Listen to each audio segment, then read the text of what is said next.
దాదాపుగా 4 సంవత్సరాల కిందట జరిగిన ఘటనలో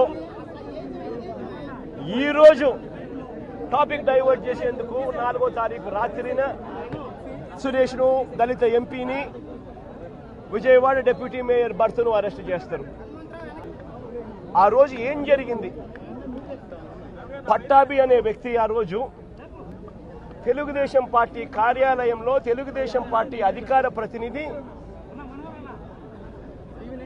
ముఖ్యమంత్రిని ఆ రోజు అన్న మాట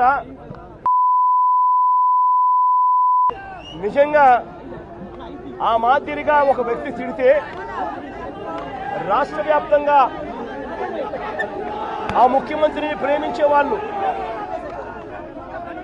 ఎవరైనా చెబితేనే వాళ్ళు వచ్చి చేస్తారా?